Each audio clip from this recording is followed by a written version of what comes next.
ভাবুন তো, একজন সম্রাট যার নাম শুনে শত্রুরা ভয় কাঁপত, কিন্তু এক যুদ্ধ তার জীবনটাই বদলে দিল চিরতরে।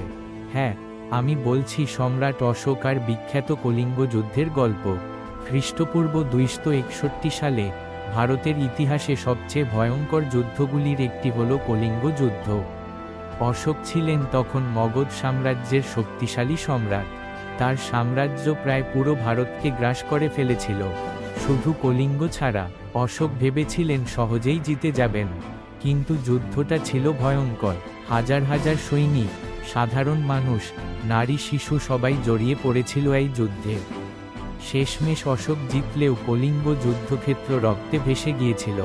ইতিহাস বলে প্রায় 1 লাখ মানুষ মারা যায়, আর 1.5 লাখ মানুষ বন্দী হয়েছিল। যুদ্ধ শেষে অশোক যুদ্ধক্ষেত্রে দাঁড়িয়ে দেখলেন চারপাশে শুধু মৃত্যু আর কান্না। সেই মুহূর্তেই নাকি তার ভেতরে ঝড় উঠেছিল। তিনি বুঝলেন এই বিজয় আসলে এক পরাজয়। একটা যুদ্ধ তাকে মানুষের চেয়ে দানব বানিয়ে দিয়েছে। এই ভয়াবহ অভিজ্ঞতা থেকে জন্ম নিল নতুন অশোক, যিনি যুদ্ধের বদলে বেছে নিলেন শান্তির পথ। অশোক বৌদ্ধ ধর্ম গ্রহণ করলেন, সারা দেশে খোদাই করালেন শান্তির বার্তা, পাঠালেন দূতকে চীন, শ্রীলঙ্কা, আফগানিস্তান পর্যন্ত।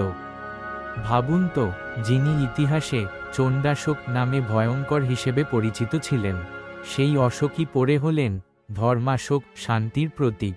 তাহলে বন্ধুরা, এই গল্প আমাদের কি শেখায়? কখনো কখনো সবচেয়ে বড় জয় আসে অস্ত্র দিয়ে নয়, হৃদয় দিয়ে। যদি এই ঘটনা ভালো লেগে থাকে, তাহলে লাইক শেয়ার করে দিও, আর সাবস্ক্রাইব করতে ভুলো না।